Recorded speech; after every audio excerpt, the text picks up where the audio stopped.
আগে তো সুন্নি নামের বেদাতি দুকাবাজ পাওয়া যেত। আজকাল কাসিমি উপাধিদার বিদাতিও পাওয়া যায়। দেওবন্দ মাদ্রাসায় লেখাপড়া করছে, নিজের নামের সাথে কাসিমি উপাধি লেখে, আর বক্তৃতার মধ্যে কয় রসুলের জন্মের দিন পিপিলিকার পালেও জশ্নে জুলুসে ঈদে মিলাদুন্নবী করেছিল। ধিক্কার তোর কাসিমি উপাধিতে, কোন গাদায় কইছিল তোরে দেওবন্দ মাদ্রাসা পড়তে রে? একটা বক্তব্যের দ্বারা সমস্ত ওলামায়ে দেওবন্দের নাকে চুনকালি লাগাই দিছে এই গর্দব। এটা একমাত্র গাঞ্জা কুড়ি কথা ছাড়া আর কিছু নয়।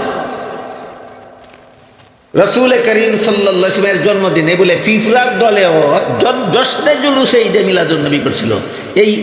এই গাঞ্জা কুড়ি কথাটা তুই পাইলে কই? সাহাবায়ে কেরামি কথা পাইছিলেন না কেন? তাবিন পাইলেন না কেন? তাবিন পাইলেন না কেন? আইম্মায়ে মুস্তাহিদিন পাইলেন না কেন? চার মাযহাবের চার ইমামে পাইলেন না কেন? তুই কোন শয়তানের কিতাবও পাইছিস এই কথা? আরেক বক্তৃতায় কয় কাসিমি উপাধি দেওবন্দ মাদ্রাসাত বলে লেখাপড়া করছে। বক্তৃতার মধ্যে কয় সমস্ত জগৎবাসী সৃষ্টি হয়েছে আল্লাহর ইচ্ছায়, আর রাসূল সৃষ্টি হয়েছে নিজের ইচ্ছায়।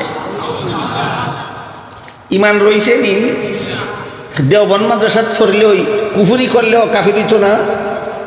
কাসিমি উপাধি ধারণ করলেই বেদাত করলেও বেদাতি হবে না? উপাধির দ্বারা ইমান হয় না, উপাধির দ্বারা আহলে সুন্নাত ওয়াল জামাত হয় না। সুন্নতে রাসূল আর জামাতে সাহাবাকে আদর্শ মাপকাঠি বিশ্বাস করলে আহলে সুন্নাত ওয়াল জামাত হয়।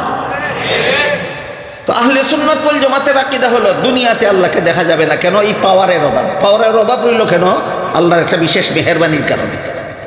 আখিরাতের জীবনে আল্লাহকে দেখা যাবে, তখন পাওয়ার দেওয়া হবে। এই সবগুলি আহলে সুন্নাত ওয়াল জামাতের আকীদা।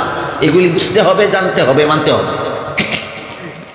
কাজেই আমরা যে বিশ্বাস করি আল্লাহ সর্বদাই আমাদের সামনে আছেন, আমার দৃষ্টিশক্তির অভাবে দেখি না, কিন্তু আমি যে সর্বদা আল্লাহর সামনে আছি, আল্লাহরও কি দেখার গুণে কোনো অভাব আছে?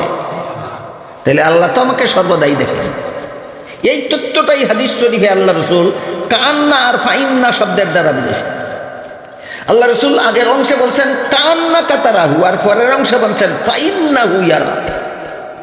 এর মর্ম হলো ওই শব্দগুলি বললে আপনারা সকলে বুঝবেন না, আপনার সকলের বোঝার মতো করে কই।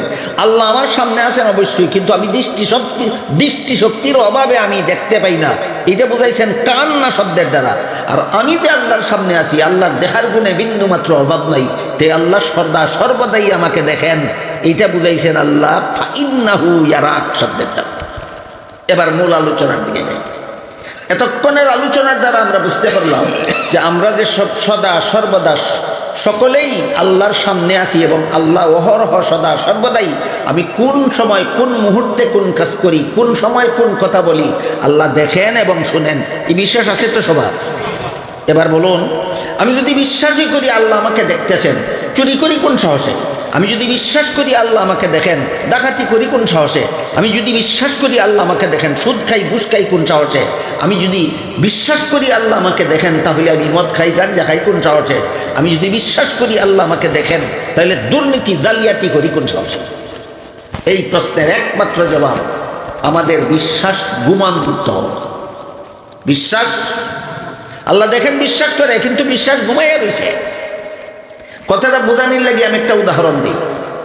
ধরেন আপনার দেওয়াল ঘেরা বাড়িতে রাত্রে যেন চোর ঢুকতে না পারে, এই জন্য আপনি একজন বেতনভোগী পাহারাদার গেইটে বসাইয়া রাখলেন সারা রাত।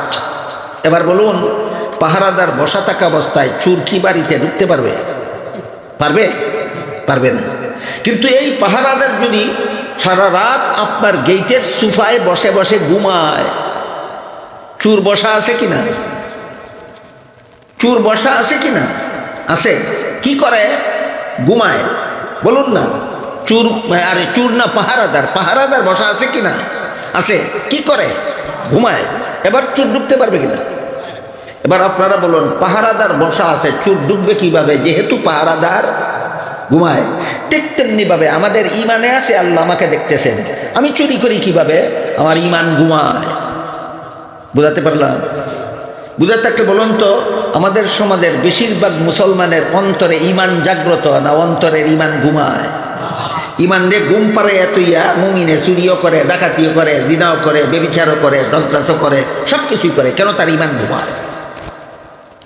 এই ঘুমন্ত ইমান জাগ্রত যখন হবে, আর এই ঘুমন্ত ইমানকে জাগ্রত করার আর কোনো শিক্ষা দুনিয়াতে নাই একমাত্র মাদ্রাসা শিক্ষা ছাড়া। ঘুমন্ত ইমানকে জাগ্রত করলে না চুরি করার সাহস থাকে, না ডাকাতি করার সাহস থাকে, না সুদ খাওয়ার সাহস থাকে, না ঘুষ খাওয়ার সাহস থাকে, না মদ খাওয়ার সাহস থাকে, না গাঞ্জা খাওয়ার সাহস থাকে, না দুর্নীতির সাহস থাকে, না জালিয়াতির সাহস থাকে। এর একটা উদাহরণ দিয়ে শুনেন।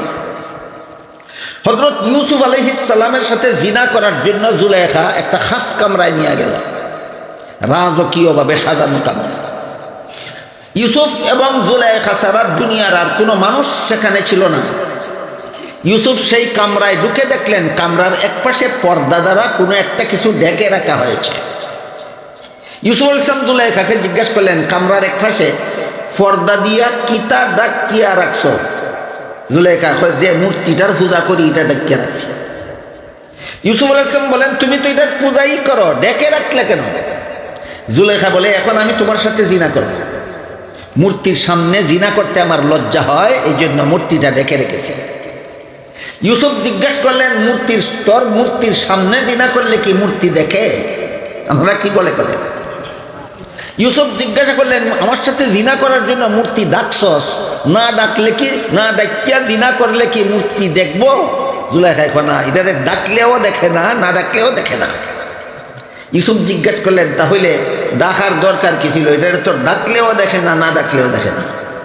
জুলেখায় তখন কয়, যদিও আমার মূর্তি না ডাকলেও দেখে না, কিন্তু যে কারিগরে মূর্তিটা বানাইছে তার চোখের মধ্যে দেখার ভঙ্গি দিয়ে বানাইছে। আমরা সিলেটি ভাষায় কয়, যেমন বোঝা যায় চাইতাছে, বুঝানি যাব, যেমন বোঝা যায় চাইতাছে, এই ভঙ্গিটার কারণেই আমার লজ্জা হয়। তখন ইউসুফ আলাইহিস সালাম বলেন, এই জুলেখা, তোর মূর্তির চোখের মধ্যে শুধু দেখার ভঙ্গি আছে, আসলে দেখে না। তারপরেও যদি এটার সামনে আমার সাথে জিনা করতে তোর লজ্জা হয়, আমার আল্লাহ যে আসলেই দেখে, সেই আল্লাহর সামনে তোর সাথে জিনা করতে কি আমার লজ্জা হয় না? বুঝে থাকতে বলুন তো, আল্লাহ আমারে দেখে, এই বিশ্বাসটা ইউসুফ আলাইহিস সালামের অন্তরে ঘুমন্ত ছিল না জাগ্রত ছিল? আর তাহলে আমি কি আপনাদেরকে বুঝাইতে পারলাম, আল্লাহ আমাকে দেখে বিশ্বাস ঘুমন্ত থাকলে ঘুমন্ত পাহারাদারের মতো বাড়ি চুরি হয়, আর বিশ্বাস জাগ্রত থাকলে ইউসুফ আলাইহিস সালামের মতো সুন্দরী প্রধানমন্ত্রীর সুন্দরী স্ত্রীর সাথে জিনা করতেও সাহস থাকে না। এই বিশ্বাস ঘুমন্ত থাকলে কি হয় আর জাগ্রত থাকলে হয়, দুইটা উদাহরণ আপনাদেরকে বুঝাইতে পারলাম। অনুরূপভাবে আরেকটা উদাহরণ শোনাই। আল্লাহ দেখতেছে, আল্লাহ আমাকে সদা সর্বদা দেখে, কাজেই আল্লাহ, আমি যে অপকর্ম করব, আল্লাহর নিষিদ্ধ কাজ করব, শেষ বিচারের দিন আল্লাহর কাছে কি জবাব দিব, এই ভয় অন্তরে জাগ্রত না থাকলে ইমানও রাখবো, মুমিনও থাকবো, আবার সকল রকমের গুনার কাজও করব। আর এই ভয় অন্তরে জাগাইয়া তুললে কোনো রকমের গুনার কাজের সাহস থাকে না। আর এই শেষ বিচারের ভয়টা অন্তরে জাগাবার মতো শিক্ষা দুনিয়াতে মাদ্রাসা ছাড়া আর কোনো শিক্ষা নাই। এই ইমান, আল্লাহ আমারে দেখে, কাজে আমি যে অপকর্ম করব, শেষ বিচারের দিন আল্লাহর কাছে কি জবাব দিব, এই ভয় অন্তরে জাগাবার মতো শিক্ষা দুনিয়াতে মাদ্রাসা ছাড়া আর কোনো শিক্ষা নাই। আর এক দুইটা উদাহরণ বলি শুনুন।